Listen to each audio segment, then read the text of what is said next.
I'm Stephen Blackwood. I'm the president of Ralston College, and it's a great pleasure today to be here with Professor Douglas Hedley of the University of Cambridge. Professor Hedley is the professor of the philosophy of religion at the University of Cambridge, and he's here in Savannah at Ralston College to deliver our inaugural Sophia Lecture Series. The word Sophia, as you may know, comes from the Greek word for wisdom. And the purpose of this lecture series is to explore perennial questions. That means questions that recur over time through history. You might say ultimate questions pertaining to the meaning and value of life itself. This lecture series is dedicated to the exploration of fundamental questions and in the context of the ideas, the ideals, and the spiritual insights of Western culture. It's a great pleasure to have my friend and a visitor of the college, Professor Hedley, with me today. Well, it's a pleasure and an honor to be here, Stephen. The title of your lecture series is The Spirit of Play. Why did you choose that as the topic to explore in this series? Well, I think there are two reasons. One is I have a particular interest in these big philosophical topics, and the concept of play is one of these concepts that is in fact much more enigmatic than one might at first think. It's a topic that really straddles evolutionary history, psychology, ethics, aesthetics, even religion. And the second reason is that I have been working for some time on the idea of imagination, particularly the religious imagination. And the concept of play just emerged out of my interest and research in the concept of imagination. It's an enormous honor for us to have you here, Professor Hedley. I'd like to ask you a little bit more about the concept of play. We have a wide audience that will no doubt follow these lectures online. Why is this an important topic? What is play such that it merits such investigation in this series?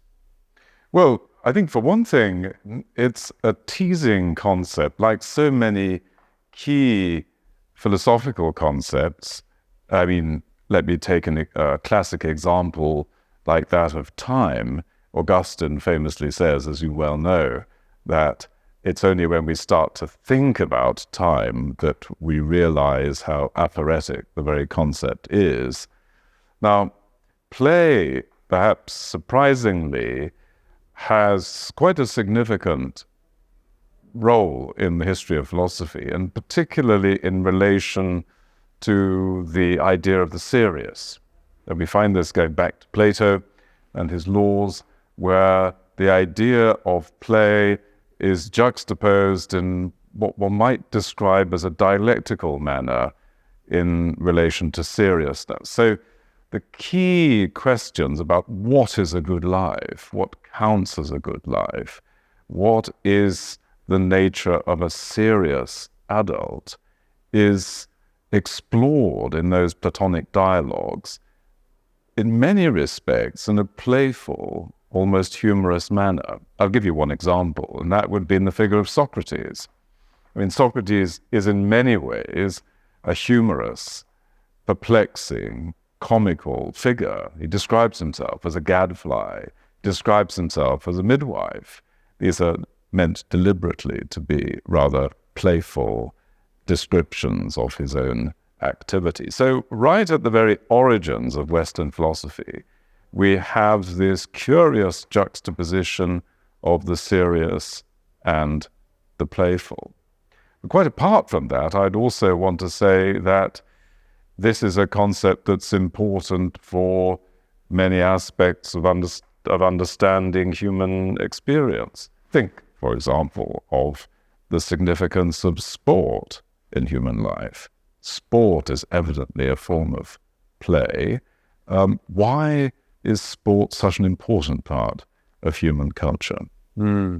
It's clear that this topic, that this lecture series really does get down to some of the deepest and most important questions of what it means to be human. Are there any books that you would recommend that a listener to this series might read in order to enter into it more deeply? Oh, definitely. I would suggest Johan Huizinga's Homo Ludens. This book is a classic work of the 20th century. And I might add that this is a work written in a particular context. So it was finished in the 1930s, so the late 1930s, at a time when most of Europe was under totalitarian regimes, and when Europe was, of course, threatened by the imminent outbreak of war. So the cultural context of this book, which is really about the significance of play in human culture, is that of a critique of a bogus seriousness, the seriousness of the totalitarian regime. Now, one might say that the topic of play is particularly relevant at the moment, where paradoxically enough, in the highly developed liberal democratic countries of the West, we are finding an increasing amount of censorship in universities and in public life. And indeed, a critique of humor and playfulness. So I think there's possibly a relevance to Huizinga's theme right at the moment.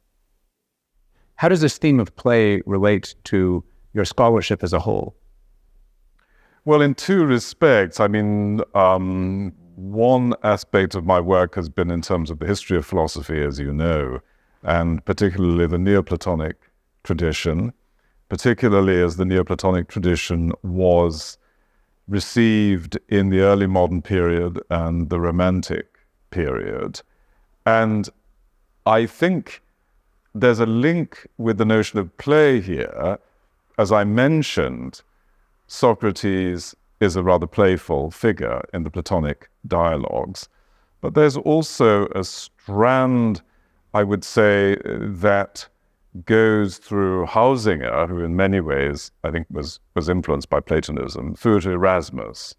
So Erasmus's great work in Praise of Folly is in many respects within this tradition of serious play.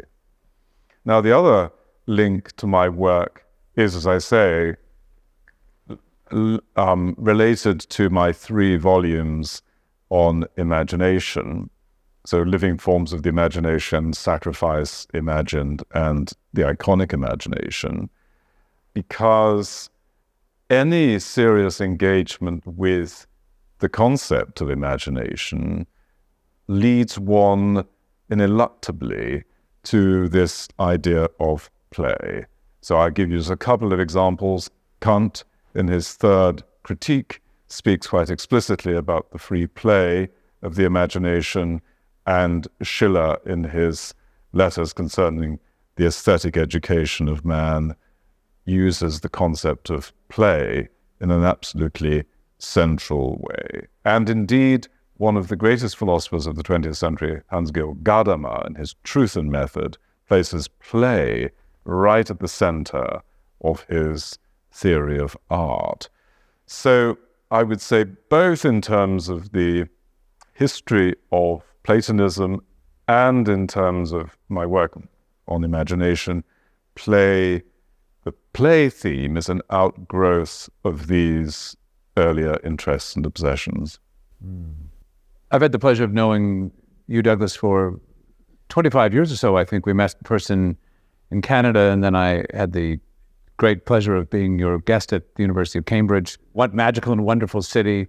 And so it's really an enormous joy for me personally and a privilege for the college to have you here in the first year of our first degree program at Ralston College. I'm wondering if you would say a word or two about why, here you are, this very distinguished scholar, why come to Savannah, to this fledgling new liberal arts college at all? Well, it seems to me that at the heart of Ralston is a vision of Christian humanism. And it was a particular Christian humanistic tradition that I experienced as a doctoral student in Munich when I did my doctoral work with Werner Beiwalters at the Ludwig-Maximilians-Universität in Munich. And I encountered a trajectory between Munich and Dalhousie University, the classics department of which you are a product. And so I think our meeting was, in a way, through the Platonic tradition, as it were. I'd actually like to ask you about that. I know we're both admirers of that tradition, and one figure in particular, Pierre Hadot, who writes about philosophy. Whom I met briefly. Didn't know that you knew. My goodness. I didn't know him, but I met him briefly. Well, Hadot and others write about philosophy as a way of life, and going back to the Platonic tradition, one comes again and again to the centrality of friendship. And I'm wondering if you would say a word about the relation between learning, the university, and friendship. Well, I think that's an immensely important but also complex issue. It's clearly the case that much in our educational experience is caught rather than taught formally. And I think a particular context of learning is central. I mean, we are, as Aristotle says, mimetic creatures. Imitation is a very important part of learning. And I think to be able to observe certain scholars at work and to appreciate their values and their interests is of great importance to the fledgling scholar. And I certainly know that Oxford as an undergraduate and Munich as a graduate student were immensely important for me. First of all, to make it clear to me how ignorant I was, and secondly, to give me the odd glimmer of what I might, with a great deal of sweat and effort, struggle to attain in however imperfect a form. But it also provided a great deal of joy. I mean, I've found myself gaining immense pleasure and happiness from the immersion in this tradition. And of course, at the moment, so much of this tradition seems to be under threat because of elements of the wider culture that are almost diametrically opposed to it. I mean, one way of thinking about the dominant cultural strategies are as forms of explicit anti-Platonism, in a way coming out of Nietzsche and the reception of Nietzsche by Foucault, Derrida, Judith Butler, whoever you're taking as your paradigms. And now I find that tradition interesting in its own right. It has many powerful aspects to it. But unfortunately, what's happening is that it's almost dominating to the exclusion of the more traditional conception of the humanities. And obviously, I'd say that the Christian Platonic tradition represents this traditional sense of the humanities in a very powerful and rich form. I mean, to take an example, Erasmus. He's at the same time a minute philological scholar. He's a great admirer of St. Paul. He's a adherent of Origen and many of the great figures of the theological tradition. Now, obviously, that's not for everybody. But this, I think, is a rich tradition that has an entirely justifiable role in the university curriculum. And I'm delighted that institutions like Ralston are in a position to develop further, to some extent replicate and revise this wonderful and multifaceted tradition. What does it mean to ask a fundamental question? We describe this series as devoted to perennial or ultimate questions. But what is an ultimate question? A question independent of class, race, or gender, I would say. A question that relates to us as human beings, and the fundamental questions that we face as human beings are fragility, the fact of death, suffering, loss. Of course, they are influenced by these, I would say, less significant issues of race, gender, or class. But for the universalistic, humanistic tradition that we both admire so much, the fundamental questions are those of truth, beauty, and goodness. What is knowledge about, right? What is the truth that scientists or scholars are searching for? What is the ethical life? Wherein consist ethical values? Or what indeed is beauty? Is beauty merely an adaptation of selection procedures within the evolutionary scheme? Or is beauty a fact about the cosmos that the Greeks express so beautifully in one and the same word, with cosmos having its connotations of beauty that we've inherited in our word cosmetic? So these, I think, are the really fundamental questions, the ultimate metaphysical questions. Now, of course, again, this is as it were countercultural, because the dominant strand in our culture in many ways is anti-metaphysical, right? Again, coming out of Nietzsche and Heidegger and the idea that the age of metaphysics is gone, and therefore the only questions that we can deal with really are anthropological or sociological questions. Well, that seems to me a dreary and woeful situation to be in, because it seems to me that metaphysics is our spiritual oxygen, and without those metaphysical questions reoccurring, those metaphysical questions enlightening our intellectual pursuits, our intellectual life is so much drearier.